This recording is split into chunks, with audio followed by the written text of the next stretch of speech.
In the beginning, God created the heavens and the earth. Now the earth was without shape and empty, and darkness was over the surface of the watery deep. But the Spirit of God was moving over the surface of the water. God said, "Let there be light," and there was light.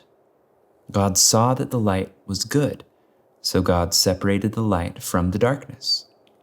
God called the light day, and the darkness night. There was evening and there was morning, marking the first day.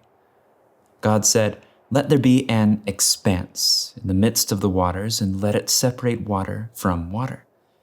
So God made the expanse and separated the water under the expanse from the water above it. It was so. God called the expanse sky. There was evening and there was morning, a second day. God said, "Let the water under the sky be gathered to one place, and let dry ground appear." It was so. God called the dry ground land, and the gathered waters he called seas. God saw that it was good. God said, "Let the land produce vegetation, plants yielding seeds, and trees on the land bearing fruit with seed in it, according to their kinds." It was so. The land produced vegetation, plants yielding seeds according to their kinds, and trees bearing fruit with seed in it according to their kinds. God saw that it was good. There was evening and there was morning, a third day. God said, "Let there be lights in the expanse of the sky to separate the day from the night, and let them be signs to indicate seasons and days and years, and let them serve as lights in the expanse of the sky to give light on the earth." It was so. God made two great lights, the greater light to rule over the day, and the lesser light to rule over the night. He made the stars also. God placed the lights in the expanse of the sky to shine on the earth, to preside over the day and the night, and to separate the light from the darkness. God saw that it was good. There was evening and there was morning, a fourth day. God said, "Let the water swarm with swarms of living creatures, and let birds fly above the earth across the expanse of the sky." God created the great sea creatures and every living and moving thing with which the water swarmed, according to their kinds, and every winged bird according to its kind. God saw that it was good.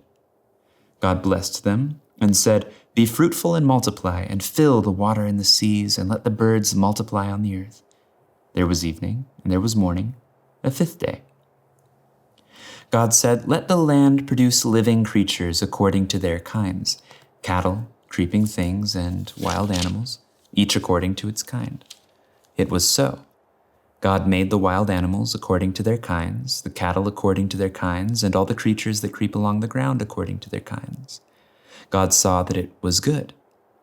Then God said, "Let us make humankind in our image, after our likeness, so they may rule over the fish of the sea and the birds of the air, over the cattle and over all the earth, and over all the creatures that move on the earth." God created humankind in his own image. In the image of God he created them, male and female he created them. God blessed them and said to them, "Be fruitful and multiply, fill the earth and subdue it. Rule over the fish of the sea and the birds of the air and every creature that moves on the ground."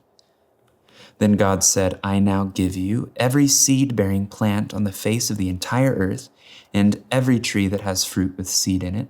They will be yours for food. And to all the animals of the earth, and to every bird of the air, and to all the creatures that move on the ground, everything that has living breath in it, I give every green plant for food." It was so. God saw all that he had made, and it was very good. There was evening and there was morning, the sixth day. The heavens and the earth were completed with everything that was in them.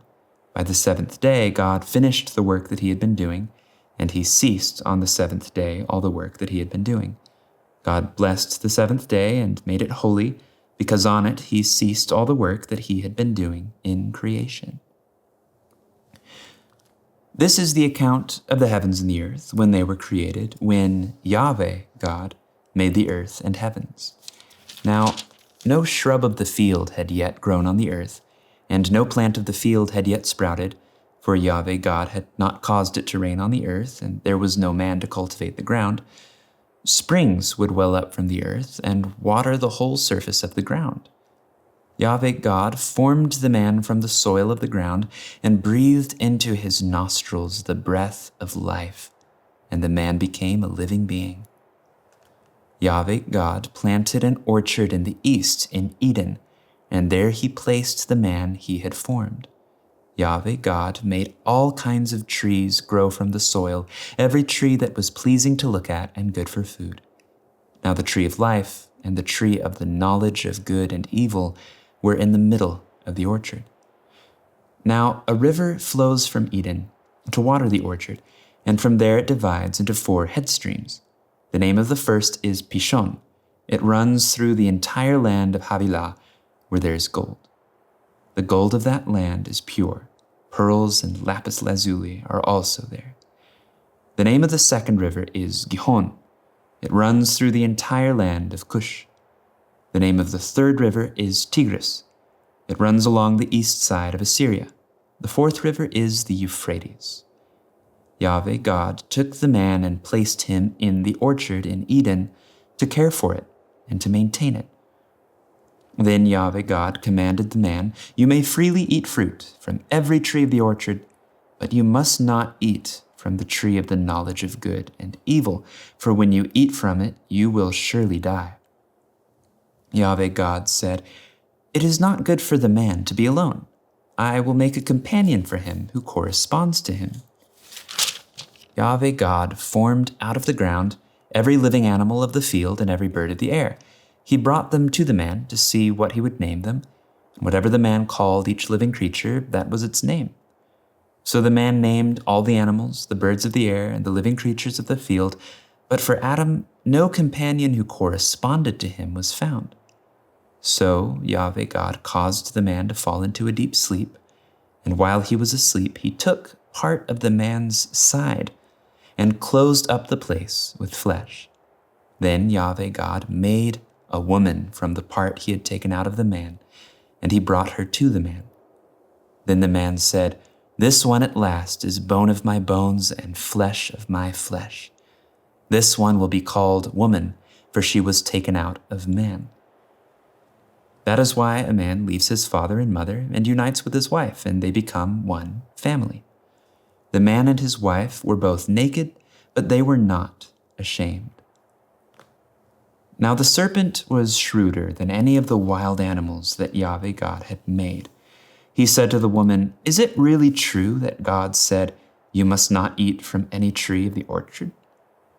The woman said to the serpent, "We may eat of the fruit from the trees of the orchard, but concerning the fruit of the tree that is in the middle of the orchard, God said, 'You must not eat from it, and you must not touch it, or else you will die.'" The serpent said to the woman, "Surely you will not die.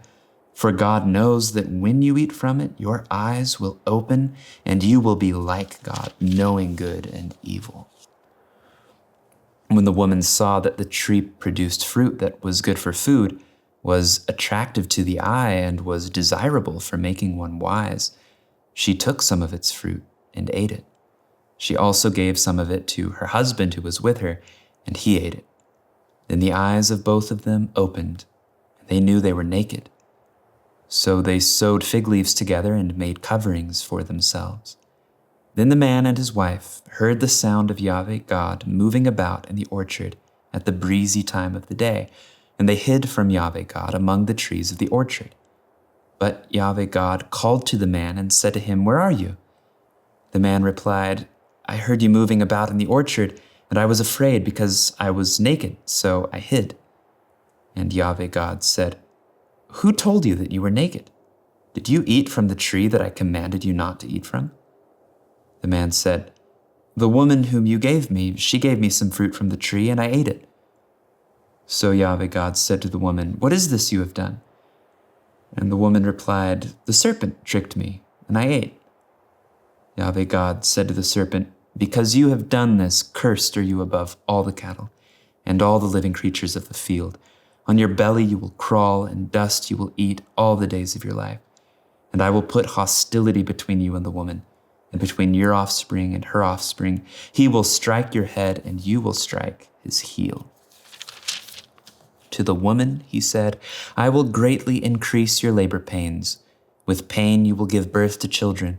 You will want to control your husband, but he will dominate you.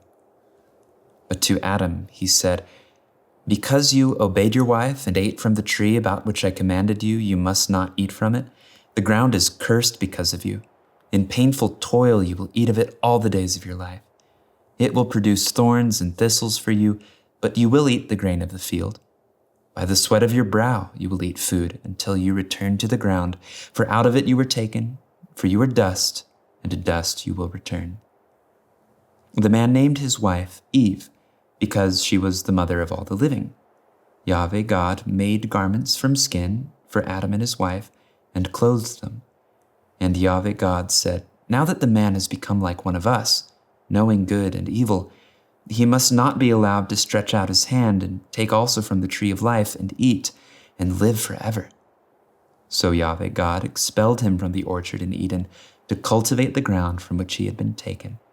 When he drove the man out, he placed on the eastern side of the orchard in Eden angelic sentries who used the flame of a whirling sword to guard the way to the tree of life. Now the man was intimate with his wife Eve, and she became pregnant and gave birth to Cain. Then she said, I have created a man, just as Yahweh did. Then she gave birth to his brother Abel. Abel took care of the flocks, while Cain cultivated the ground. At the designated time, Cain brought some of the fruit of the ground for an offering to Yahweh. But Abel brought some of the firstborn of his flock, even the fattest of them. And Yahweh was pleased with Abel and his offering, but with Cain and his offering he was not pleased. So Cain became very angry, and his expression was downcast. Then Yahweh said to Cain, why are you angry? And why is your expression downcast? Is it not true that if you do what is right, you will be fine? But if you do not do what is right, sin is crouching at the door. It desires to dominate you, but you must subdue it. Cain said to his brother Abel, let's go out to the field. While they were in the field, Cain attacked his brother Abel and killed him. Then Yahweh said to Cain, where is your brother Abel? And he replied, I don't know, am I my brother's guardian? But Yahweh said, what have you done? The voice of your brother's blood is crying out to me from the ground. So now you are banished from the ground, which has opened its mouth to receive your brother's blood from your hand. When you try to cultivate the ground, it will no longer yield its best for you. You will be a homeless wanderer on the earth. Then Cain said to Yahweh, my punishment is too great to endure. Look, you are driving me off the land today, and I must hide from your presence. I will be a homeless wanderer on the earth. Whoever finds me will kill me. But Yahweh said to him, all right then, if anyone kills Cain, Cain will be avenged 7 times as much. Then Yahweh put a special mark on Cain, so that no one who found him would strike him down. So Cain went out from the presence of Yahweh and lived in the land of Nod, east of Eden. Cain was intimate with his wife, and she became pregnant and gave birth to Enoch. Cain was building a city, and he named the city after his son, Enoch. To Enoch was born Irad, and Irad was the father of Mehujael. Mehujael was the father of Methushael, and Methushael was the father of Lamech. Lamech took 2 wives for himself. The name of the first was Adah, and the name of the second was Zillah. Adah gave birth to Jabal. He was the first of those who live in tents and keep livestock. The name of his brother was Jubal. He was the first of all who play the harp and the flute. Now Zillah also gave birth to Tubal-Cain, who heated metal and shaped all kinds of tools made from bronze and iron. The sister of Tubal-Cain was Naamah. Lamech said to his wives, Adah and Zillah, listen to me. You wives of Lamech, hear my words. I have killed a man for wounding me, a young man for hurting me. If Cain is to be avenged 7 times as much, then Lamech 77 times. And And Adam was intimate with his wife again. She gave birth to a son. She named him Seth, saying, "God has given me another child in place of Abel because Cain killed him." And a son was also born to Seth, whom he named Enosh. At that time, people began to worship Yahweh. This is the record of the family line of Adam. When God created humankind, he made them in the likeness of God. He created them male and female. When they were created, he blessed them and named them humankind. When Adam had lived 130 years, he fathered a son in his own likeness, according to his image, and he named him Seth. The length of time Adam lived after he became the father of Seth was 800 years. During this time, he had other sons and daughters. The entire lifetime of Adam was 930 years, and then he died. When Seth had lived 105 years, he became the father of Enosh. Seth lived 807 years after he became the father of Enosh, and he had other sons and daughters. The entire lifetime of Seth was 912 years, and then he died. When Enosh had lived 90 years, he became the father of Kenan. Enosh lived 815 years after he became the father of Kenan, and he had other sons and daughters. The entire lifetime of Enosh was 905 years, and then he died. When Kenan had lived 70 years, he became the father of Mahalalel. Kenan lived 840 years after he became the father of Mahalalel, and he had other sons and daughters. The entire lifetime of Kenan was 910 years, and then he died. When Mahalalel had lived 65 years, he became the father of Jared. Mahalalel lived 830 years after he became the father of Jared, and he had other sons and daughters. The entire lifetime of Mahalalel was 895 years, and then he died. When Jared had lived 162 years, he became the father of Enoch. Jared lived 800 years after he became the father of Enoch, and he had other sons and daughters. The entire lifetime of Jared was 962 years, and then he died. When Enoch had lived 65 years, he became the father of Methuselah. After he became the father of Methuselah, Enoch walked with God for 300 years, and he had other sons and daughters. The entire lifetime of Enoch was 365 years. Enoch walked with God, and then he disappeared because God took him away. When Methuselah had lived 187 years, he became the father of Lamech. Methuselah lived 782 years after he became the father of Lamech, and he had other sons and daughters. The entire lifetime of Methuselah was 969 years, and then he died. When Lamech had lived 182 years, he had a son. He named him Noah, saying, "This one will bring us comfort from our labor and from the painful toil of our hands because of the ground that Yahweh has cursed." Lamech lived 595 years after he became the father of Noah, and he had other sons and daughters. The entire lifetime of Lamech was 777 years, and then he died. After Noah was 500 years old, he became the father of Shem, Ham, and Japheth. When humankind began to multiply on the face of the earth, and daughters were born to them, the sons of God saw that the daughters of humankind were beautiful. Thus they took wives for themselves from any they chose. So Yahweh said, "My spirit will not remain in humankind indefinitely, since they are mortal. They will remain for 120 more years."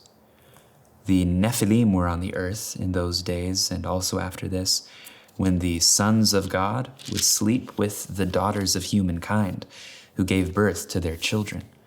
They were the mighty heroes of old, the famous men. But Yahweh saw that the wickedness of humankind had become great on the earth. Every inclination of the thoughts of their minds was only evil all the time. Yahweh regretted that he had made humankind on the earth, and he was highly offended. So Yahweh said, I will wipe humankind whom I have created from the face of the earth. Everything from humankind to animals, including creatures that move on the ground and birds of the air, for I regret that I have made them. But Noah found favor in the sight of Yahweh. This is the account of Noah. Noah was a godly man. He was blameless among his contemporaries. He walked with God. Noah had 3 sons, Shem, Ham, and Japheth. The earth was ruined in the sight of God. The earth was filled with violence.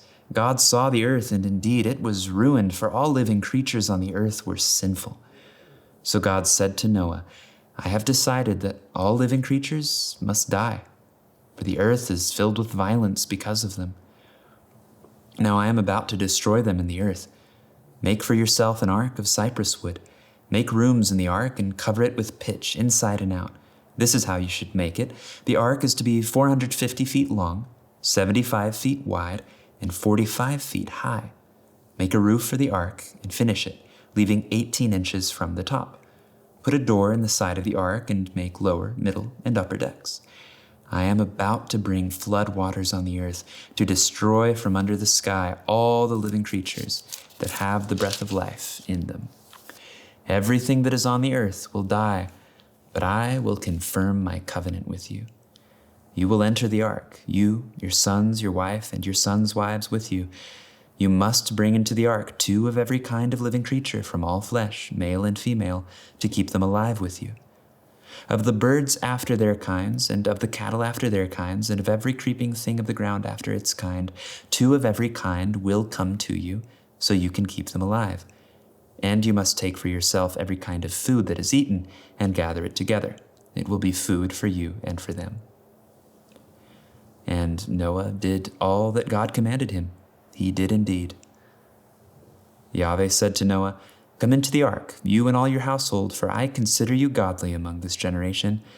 You must take with you 7 pairs of every kind of clean animal, the male and its mate, 2 of every kind of unclean animal, the male and its mate, and also 7 pairs of every kind of bird in the sky, male and female, to preserve their offspring on the face of the entire earth. For in 7 days I will cause it to rain on the earth for 40 days and 40 nights, and I will wipe from the face of the ground every living thing that I have made. And Noah did all that Yahweh commanded him. Noah was 600 years old when the flood waters engulfed the earth. Noah entered the ark along with his sons, his wife, and his sons' wives because of the floodwaters. Pairs of clean animals, of unclean animals, of birds, and of everything that creeps along the ground, male and female, came into the ark to Noah, just as God had commanded him. And after 7 days, the floodwaters engulfed the earth. In the 600th year of Noah's life, in the 2nd month, on the 17th day of the month, on that day all the fountains of the great deep burst open, and the floodgates of the heavens were opened, and the rain fell on the earth 40 days and 40 nights. On that very day Noah entered the ark, accompanied by his sons Shem, Ham, and Japheth, along with his wife and his sons' 3 wives. They entered along with every living creature after its kind, every animal after its kind, every creeping thing that creeps on the earth after its kind, and every bird after its kind, everything with wings. Pairs of all creatures that have the breath of life came into the ark to Noah. Those that entered were male and female, just as God commanded him. Then Yahweh shut him in. The flood engulfed the earth for 40 days.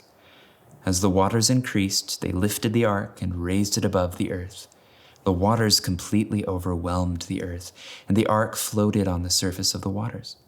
The waters completely inundated the earth, so that even all the high mountains under the entire sky were covered. The waters rose more than 20 feet above the mountains, and all living things that moved on the earth died, including the birds, domestic animals, wild animals, all the creatures that swarm over the earth, and all humankind. Everything on dry land that had the breath of life in its nostrils died. So Yahweh destroyed every living thing that was on the surface of the ground, including people, animals, creatures that creep along the ground, and birds of the sky. They were wiped off the earth. Only Noah and those who were with him in the ark survived. The waters prevailed over the earth for 150 days. But God remembered Noah and all the wild animals and domestic animals that were with him in the ark. God caused a wind to blow over the earth, and the waters receded. The fountains of the deep and the floodgates of heaven were closed, and the rain stopped falling from the sky. The waters kept receding steadily from the earth, so that they had gone down by the end of the 150 days. On the 17th day of the 7th month, the ark came to rest on one of the mountains of Ararat. The waters kept on receding until the 10th month. On the first day of the 10th month, the tops of the mountains became visible. At the end of 40 days, Noah opened the window he had made in the ark and sent out a raven. It kept flying back and forth until the waters had dried up on the earth. Then Noah sent out a dove to see if the waters had receded from the surface of the ground. The dove could not find a resting place for its feet, because waters still covered the surface of the entire earth, and so it returned to Noah in the ark. He stretched out his hand, took the dove, and brought it back into the ark. He waited 7 more days, and then sent out the dove again from the ark. When the dove returned to him in the evening, there was a freshly plucked olive leaf in its beak. Noah knew that the waters had receded from the earth. He waited another 7 days and sent the dove out again, but it did not return to him this time. In Noah's 601st year, in the first day of the 1st month, the waters had dried up from the earth, and Noah removed the covering from the ark and saw that the surface of the ground was dry. And by the 27th day of the 2nd month, the earth was dry. Then God spoke to Noah and said, "Come out of the ark, you, your wife, your sons, and your sons' wives with you. Bring out with you all the living creatures that are with you. Bring out every living thing, including the birds, animals, and every creeping thing that creeps on the earth. Let them increase and be fruitful and multiply on the earth." Noah went out along with his sons, his wife, and his sons' wives. Every living creature, every creeping thing, every bird, and everything that moves on the earth went out of the ark in their groups. Noah built an altar to Yahweh. He then took some of every kind of clean animal and clean bird and offered burnt offerings on the altar. And Yahweh smelled the soothing aroma and said to himself, "I will never again curse the ground because of humankind, even though the inclination of their minds is evil from childhood on. I will never again destroy everything that lives, as I have just done. While the earth continues to exist, planting time and harvest, cold and heat, summer and winter, and day and night will not cease."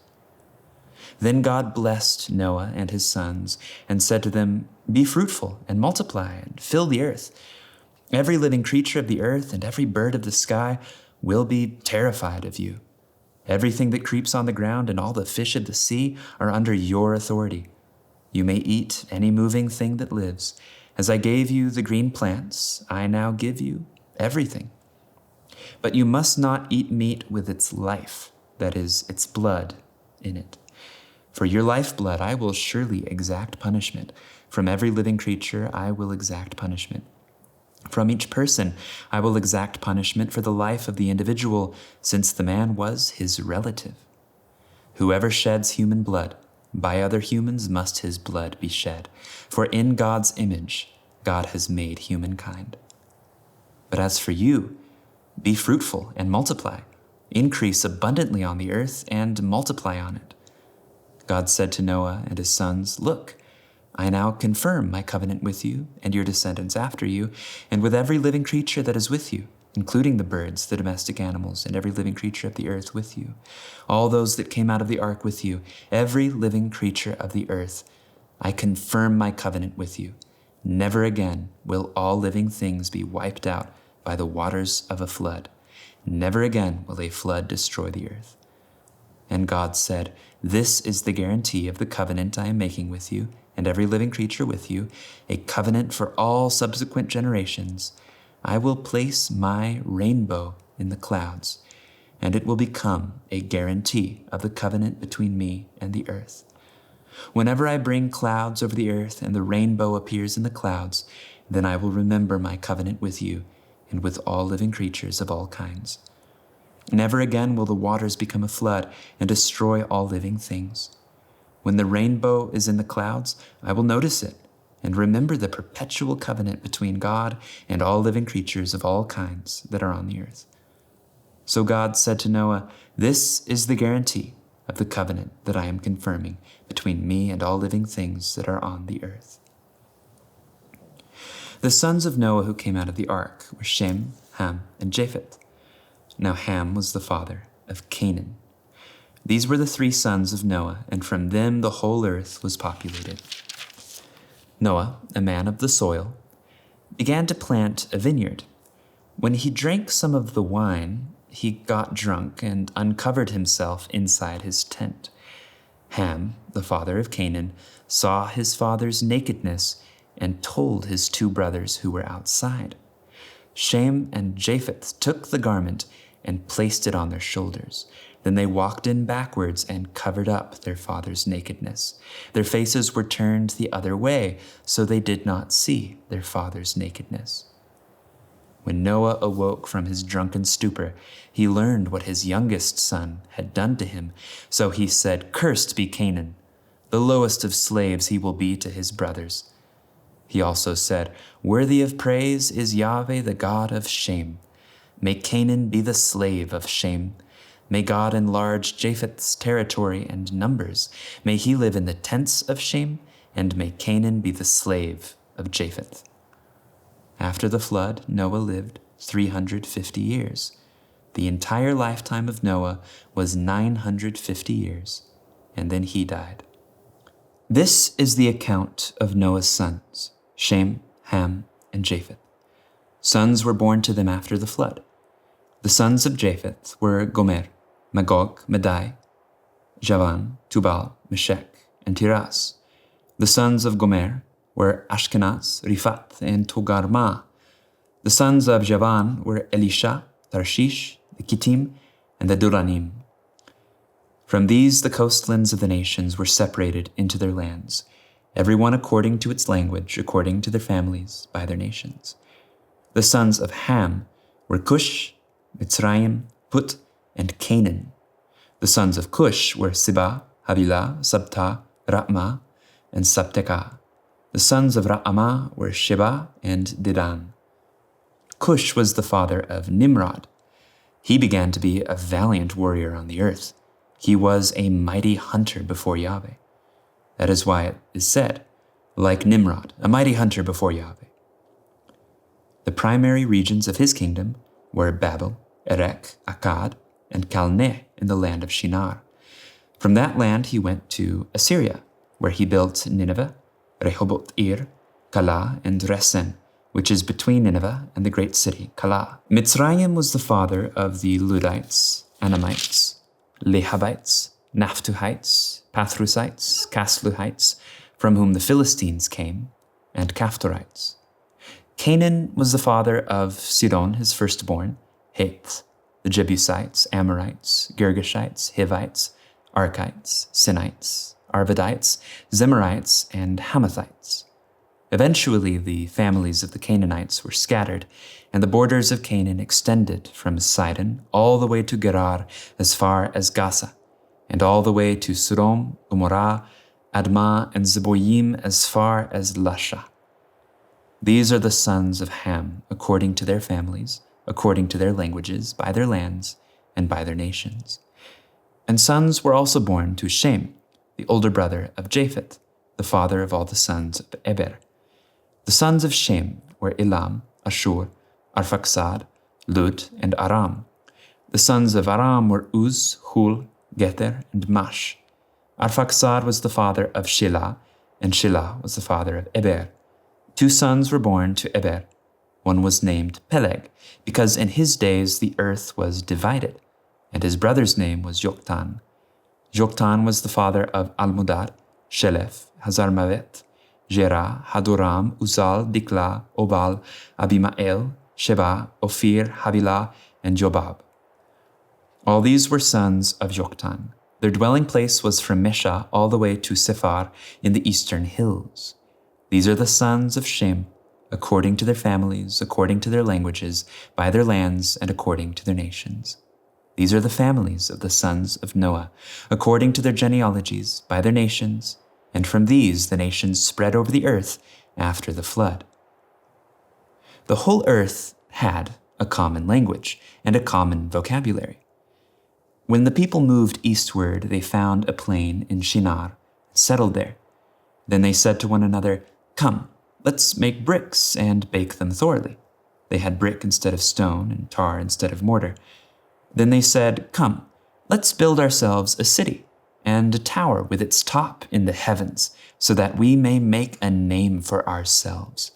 Otherwise we will be scattered across the face of the entire earth." But Yahweh came down to see the city and the tower that the people had started building.